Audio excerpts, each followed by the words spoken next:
binasa ko ang Genesis. Buong Genesis, nabasa ko yan. Nasa mga awit na ako.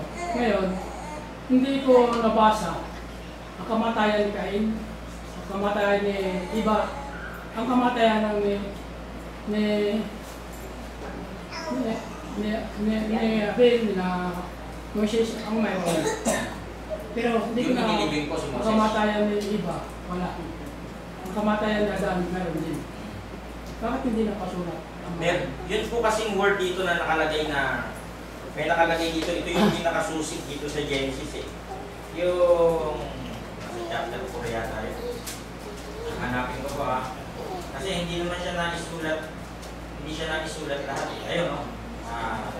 Sa chapter 4, verse 14.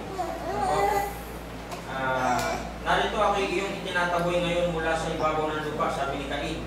At sa iyong harapan ang pagtatago ako at ako'y magiging palaboy ang hampas lupa. At mangyayari na siyang makasumbong sa akin ay papatayin ako.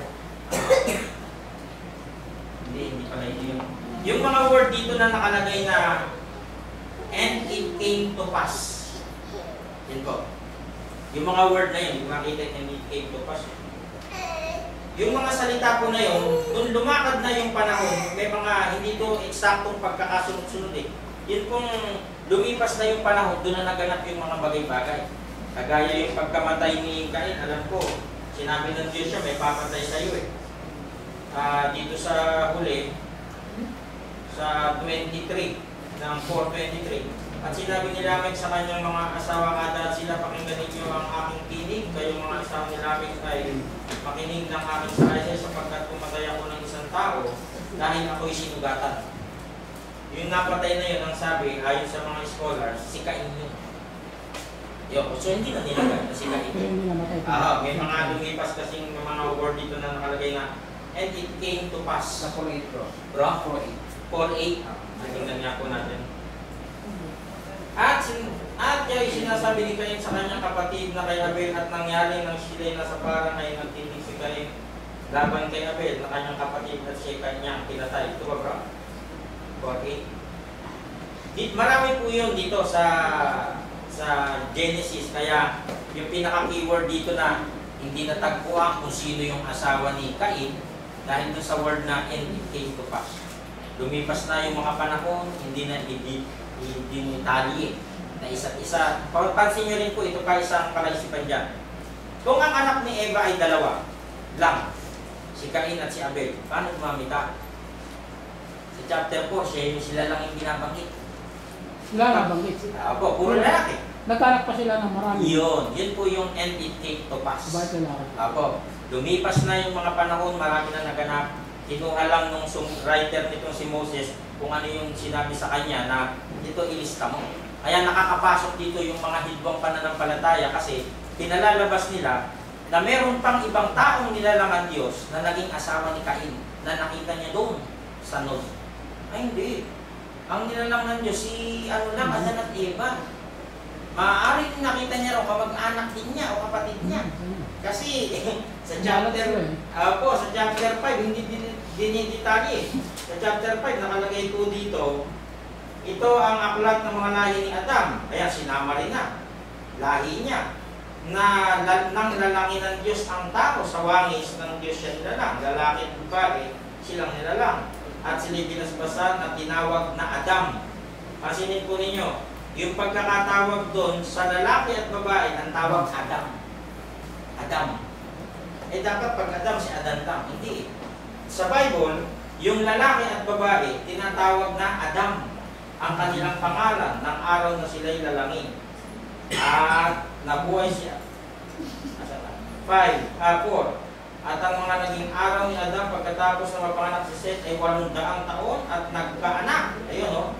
Ng mga lalaki at mga babae. Madami itong. Bakit naging madami?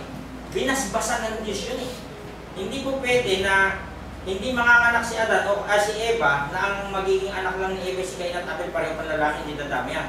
Ang sabi ng Diyos kay Eva, kalahatan ninyo ang lupa, magpalaanakin. binaspasan yung bahay bata niya. Kaya marami ito. Ay di yun yung napangasawa ni Kain. Kasi sa haba ng buhay nila, opo. pa sila ng mga bayad wala. Opo. Ang mga edad din may 800, may 900. 930 Opo, ang ano kasi nila magparami. Magparami. Ano pa? Sige po, kay Sister Daisy. Bro, gusto ko lang clear kasi noon, dahil ba sa basbas yun? Okay. Kaya mga healthy, yung mga ano nila, na-produce nila kahit magkakamag-anak. Kasi sa panahon ngayon, di ba, bawal na? Opo. Nagkakaroon ng hindi maganda May batas na eh. dahil yun sa, halimbawa, pinsang buo, tapos dahil ba yun sa basbas, tinalis yun? Hindi po, nung magkasali tao, doon nasira. Kasi yung una, yung hindi pa sila nagkakasala, may basbas eh. Nasira yung basbas nung magkasala. Si Adan at Eva doon sa, di ba? Sa pagkuha ng lason yun eh. Lason yung nakain nila na good and evil. Pero dumami sila ng maganda eh. Apo, hindi binali ng Diyos yung hindi niya binali yung sinabi niyang basbas ng una.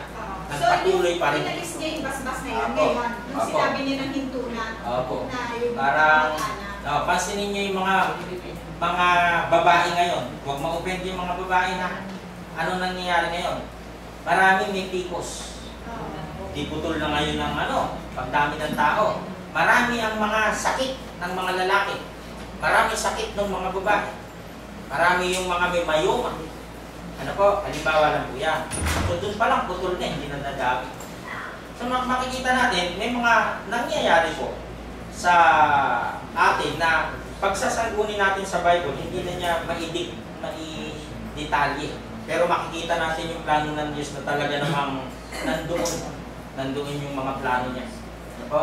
Dapat, umabot tayo ng mahaba-haba yung taon. Pero may nakalagay dito, nung magalit ang Diyos, sabi niya, magiging 120 taon. Di ba? Kaya swerte na yung lumagpas ng inabot ng 125, 130, okay na yun. Hindi na magawa natin ngayon. Bakit? Napakarupok na nito. Itong katawan. Kakainin natin lahat. Pagdating mo ng 40, ayan, uuga na yung katawan. Pagdating mo ng 50, 60, 70, ayan na, may mga masasakit na. Napakarupok ng katawan. Ano po, kaya namamatay agad ang tao. Sana po, nakatulong to, mga pinag-aaralan po natin. Ano po, si Romero po. Kasi nung pasbasa ng Panginoon, si Eva, nagpalakanakin sila ng lalaki at buhay. Sa tagal ng buhay nila, ay dumami pa sila. Dumami. Ngayon, nung mula na sila magkasalo ng yun. Ngayon, kaya ngayon, wala silang minupos. Walang minupos ang babae nun. No. Si Eva. Dahil mahaba yung pero ngayon, may minupos. Si Sarah, ilan si Sarah? Si Sarah lang, 99 ba ng mga anak? O yun. Maaari po na gano'n. Kasi kung mapapansin natin, yung mga side ni Cain, yun yung napahamak sa labas ng daong. Meron nakalagay dito na ang ni Cain na naging mga makapangyarihang mga tao, na naging mga masasama gaya ni Cain, na hindi nakapasok doon sa daong, 8 kaluluwa yung naligtas. Ibig sabihin, yung nasa labas, yung mga evil doers na talaga namang hindi kumikilala sa Diyos. Marami po, yung gano'n din ang hinahabol natin na maipangaral. Marating sana ng video yung mga tao na hindi pa nakakakilala sa ating Panginoon Diyos. So maraming salamat po sa inyong partisipasyon, kay Brother Remo, Sister Day, sa inyong lahat na tayo po ay naging maganda ang ating pag-aaralan. Purihin natin ang Diyos at hilingan natin sa huling panalangin si Brother Remo na lang po sa closing prayer. He leaded me.